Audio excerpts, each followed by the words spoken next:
এই ৰাহুল গান্ধী ডাঙৰীয়াৰ হেঁচাত যি কাষ্ট সেন্সাস এতিয়া বৰ্তমান চৰকাৰ কৰিবলৈ বিচাৰে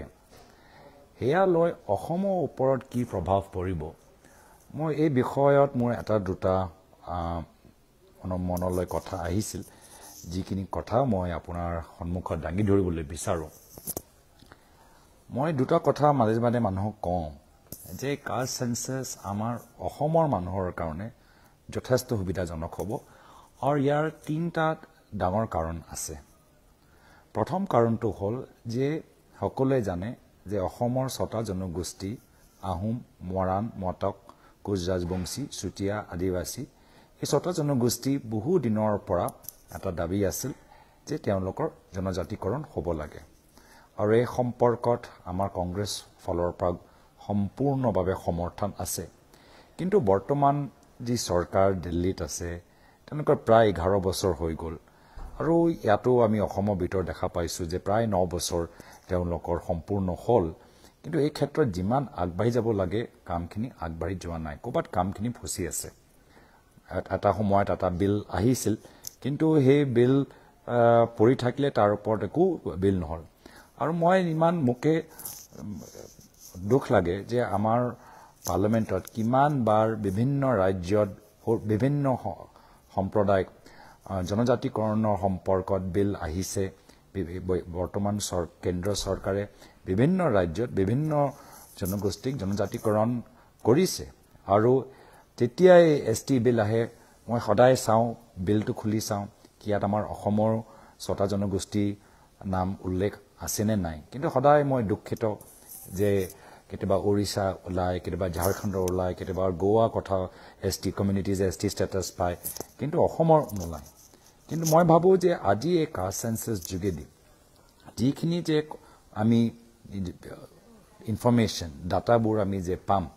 পুনৰবাৰ আমাৰ ৬টা জনগোষ্ঠী জনজাতিকৰণৰ ক্ষেত্ৰত যথেষ্ট সহায় কৰিব আমি গম পাই যাম যে আমাৰ ষ্টেটাছটো কি আমাৰ সোশিও ইকনমিক আমাৰ ষ্টেটাছ কেনেকুৱা আহোমৰ কেনেকুৱা মৰাণৰ কেনেকুৱা মটকৰ কেনেকুৱা চুতীয়া কেনেকুৱা কোচ ৰাজবংশী সকলৰ কেনেকুৱা আদিবাসী সকলৰ কেনেকুৱা আৰু যেতিয়া এই সেন্সাস গোটেই ডাটাটো আহি যাব সোশিয়েল ডাটা ইকনমিক ডাটা আমাৰ কোন জিলাত আমাৰ কিমান আমাৰ সম্প্ৰদায় মানুহ কিমান আছে এই ক্ষেত্ৰত আমাক এটো আমাৰ জনজাতিকৰণৰ যে যাত্ৰাত সেই ক্ষেত্ৰত এই কাষ্ট সেন্সাস এটা ডাঙৰ অস্ত্ৰ হ'ব আৰু এই ক্ষেত্ৰত মই ৰাহুল গান্ধী ডাঙৰীয়া আমাৰ ৬টা জনগোষ্ঠীক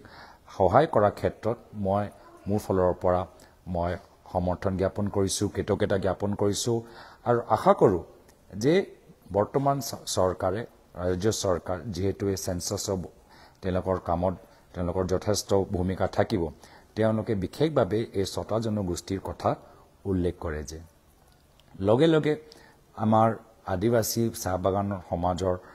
মানুহৰ মাজত ডাঙৰ এটা দাবী আছিল যে আগতে তেওঁলোকে কংগ্ৰেছ চৰকাৰ দিনত তেওঁলোকে এটা কাষ্ট সাৰ্টিফিকেট পাইছিল ওৰাও কুৰ্মী মুণ্ডা তেওঁলোকৰ আদি যিখিনি উপাধি আছে কাষ্ট আছিলে কাষ্ট সাৰ্টিফিকেটত উল্লেখিত থাকে কিন্তু আজি তাৰিখত সেইখিনি নাই আজি আৰু তেওঁলোকে সেই ইনফৰমেশ্যনটো বিচাৰে যেতিয়া আমাৰ এই কাষ্ট সেন্সাসটো যেতিয়া হ'ব আদিবাসী সমাজৰ যে বহু ছাত্ৰ সমাজৰ বহু দিনৰ পৰা যে দাবী যে আমি নিজৰ যে সাব কাষ্ট আছে আমি সেই যোগেদি নিজকে আমি নিজৰ পৰিচয়টো দিবলৈ বিচাৰো এই ক্ষেত্ৰতো আমি যথেষ্ট সহায় পাম আৰু আদিবাসী সমাজও আজি তেওঁলোকৰ বহু দীৰ্ঘ দিনৰ যেটা দাবী আছিল এই দাবীটো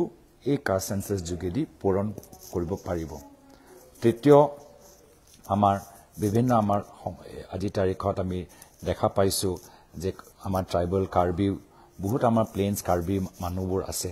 কিন্তু আজি তেওঁলোকে প্লেন্সত থকা কাৰণে বহুতখিনি তেওঁলোকে সুবিধা পোৱা নাই এই প্লেন্স কাৰ্বি সকল বা বিভিন্ন ঠাইত আমাৰ দেশী মুছলমান আছে গৰিয়া মুছলমান আছে তেওঁলোকৰ নিজৰ সেন্সাস হোৱাটো বিচাৰে তো এই ক্ষেত্ৰত আজি এনে ধৰণৰ সোশিও ইকনমিক লগত কাষ্টটো যে হ'ব এই ক্ষেত্ৰত বহুতৰ আজি তেওঁলোকে উপকৃত হ'ব মই ভাবো নহলে বৰ্তমান চৰকাৰ কাষ্টটো সোমাবলৈ বিচৰা নাছিলে আমাৰ গৰিয়া মৰিয়া যি দাবী আছিলে কাৰ্বি সকলৰ যি দাবী আছিলে আহোম মৰাণ মটকৰ যি দাবী আছিলে আমাৰ আদিবাসী সমাজৰ যি দাবী আছিলে জনগণনা সম্পৰ্কত কেন্দ্ৰ চৰকাৰ বিজেপি চৰকাৰ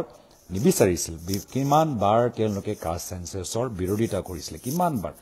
আৰু বিভিন্ন ধৰণৰ শ্লোগানবোৰ কৰে কিন্তু হেকত গৈ কংগ্ৰেছৰ হেঁচা ৰাহুল গান্ধী ডাঙৰীয়া বাৰম্বাৰ এই বিষয়টো উত্থাপন কৰাৰ বাবে আজি আমাক যথেষ্ট আমাক এটা সুবিধাজনক এটা পৰিস্থিতি ৰাহুল গান্ধী ডাঙৰীয়া আমাক দিছে লগতে আৰু এটা কথা যে ৰাহুল গান্ধী ডাঙৰীয়া খুব গুৰুত্বপূৰ্ণ কথা যে তেওঁ ক'লে সেয়াও হ'ল যে আজি বহুত আমাৰ উচ্চ শিক্ষা অনুষ্ঠানত আমাৰ কোটা থাকে এই বিশেষকৈ SC আৰু ST ষ্টুডেণ্টছৰ কাৰণে এই IIT হওক বা আমাৰ গুৱাহাটী ইউনিভাৰ্চিটি হওক তো এই ক্ষেত্ৰত আমি দেখা পাইছোঁ বিভিন্ন সময়ত আমি দেখা পাইছোঁ যে যি কোটা থাকে ৰিক্ৰুটমেণ্টৰ ক্ষেত্ৰত ষ্টুডেণ্টছৰ ক্ষেত্ৰত এই কোটাটো পূৰণ নহয় তো আমাৰ ST ষ্টুডেণ্টছ যিমান হ'ব লাগে এটা উচ্চ শিক্ষিত ইউনিভাৰ্চিটিত সেইটো নাই SC ষ্টুডেণ্টছ যিমান হ'ব লাগে সেই কোটাটো তেওঁলোকে পূৰণ নকৰে আৰু তাতকৈ আৰু দুৰ্ভাগ্যজনক কথা যে ষ্টুডেণ্টছখিনিতো সুবিধা নাপায় লগে লগে প্ৰফেচৰৰ ক্ষেত্ৰত যি চেলাৰিড ৰিক্ৰুটমেণ্ট হ'ব লাগে লেকচাৰৰ ক্ষেত্ৰত প্ৰফেচৰৰ ক্ষেত্ৰত টিচাৰৰ ক্ষেত্ৰত গভৰ্ণমেণ্ট জবছ এপইণ্টমেণ্ট যি আমাৰ SC ST ৰিজাৰ্ভেশ্যন থাকে সেইখিনিও আজি পূৰা হোৱা নাই তো ৰাহুল গান্ধী ডাঙৰীয়াই কৈছে যে কাষ্ট সেন্সাছ লগত আমি এইখিনিও কথা আমাক চাবলগীয়া আছে আৰু মই ভাবোঁ যদি আমি এই পথাৰে আমি আগবাঢ়ি যাওঁগে তো পৰৱৰ্তী দিনত SC আৰু ST ষ্টুডেণ্টছবোৰ বহুত তেওঁলোকে উপকৃত হ'ব কিছুমান এটা বেৰিয়াৰ থাকে সেই বেৰিয়াৰটোত তেওঁলোকে পাৰ কৰিবলৈ এটা সুযোগ পাব এণ্ড মোৰ ইম্পৰ্টেণ্টলি প্ৰফেচনেল ক্লাছ এটা SC আৰু ST সমাজৰ মাজত এটা নতুন প্ৰফেচনেল ক্লাছ এটা ওলাই আহিব চ' এইখিনি কথা মই ভাবিছিলোঁ যে আমি অলপ বহলভাৱে আমাৰ আলোচনা কৰাটো ভাল নহ'লে কেতিয়াবা কি হয় যে চৰকাৰে নিজৰ কিছু চৰকাৰী বিষয়া লৈ সেন্সাছৰ কাম আৰম্ভ কৰি দিয়ে আৰু জনসাধাৰণৰ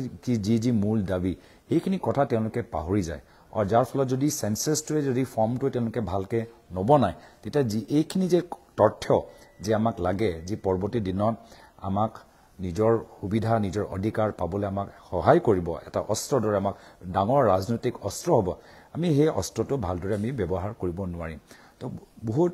মই ভাবোঁ যে আজি এই ফেচবুক লাইভ যোগেদি মাত্ৰ এই কথাখিনি আৰম্ভণিহে কৰিছোঁ কিন্তু ইয়াৰ ওপৰত আৰু বহলভাৱে চৰ্চা হ'ব লাগে SC ST